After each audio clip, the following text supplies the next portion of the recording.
আসসালামু আলাইকুম। পরিস্থিতির কারণে আমাদের নারকেল গাছটা কাটা কাটতে আনতেছি, ঠিক আছে? তো আর এই দেখেন কাটতেছে, ওই যে দেখেন। কি খবর তোমার? হ্যাঁ, কাজ যে কাটতেছো কিরকম লাগতেছে তোমার?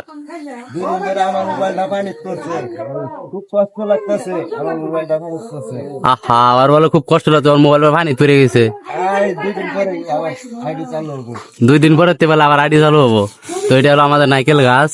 নাইকেল গাছটা এতটুকু বড় হয়েছিল, কিন্তু পরিস্থিতির কারণে নাইকেল গাছটা কাটা হচ্ছে। তো কিছু করার নাই, মাঝে মাঝে কিছু পরিস্থিতি আসে, এই পরিস্থিতির কারণে গাছগুলো কাটে আনার লাগতেছে, ঠিক আছে? আসলে গাছ লাগান, পরিবেশ বাঁচান।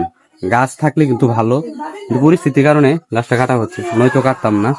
এটা হলো আমাদের নারিকেল গাছ। তো আর হয়তো 1 বছর গেলে হয়তো বা নারকেল হইতো, কিন্তু না, এটা না কাইটা ফেলাইলাম শুধু একটু পরিস্থিতির কারণে। তো কিচ্ছু করার নাই, নসিবে যা আছে সেটাই হবে। আল্লাহ তাআলা যা করেন ভালোর জন্যই, তো এটাই। তো এখানে যে আমার ভাগনা, এটা আমার ভাগনা, এগুলো সব কাটতে কাটতে আছে, যে ফালাই দিছে। তো এই যে গাছ কাটা পড়া শেষ পর্যায়ে বলতে আগে ডেগা গুলা কাটা হচ্ছে, তারপরে ইনশাল্লাহ পুরাটো গাছ কাটবো। কি অবস্থা তোমার? তোমার তো 3 দিন ধরে তোমার ফোন পর আনবারই পাই না। হ্যাঁ, খুব খারাপ। হ্যাঁ, তোমার ওর কাম যে কাম, ওর ওর হুমানে কামের কারণে আইতে পারে না।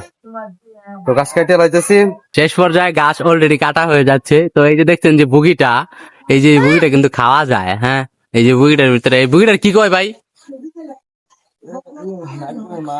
নারকেলের মাইজ বলে, এটারে খাওয়া যায়, সেই স্বাদ লাগে এটা খাইলে। তো শেষ পর্যায়ে কাটা, এখন এটাকে ডুম করে কাটবে। হ্যাঁ, আস্তে আস্তে কাটতে হবে, কারণ ঘরের চিপার তো, তার জন্য এটা আস্তে আস্তে কাটবে। তো ডুমটা খাওয়া লাগবে, জীবনে খাই নাই, তো আজকে খায় দেখবো কেমন লাগে।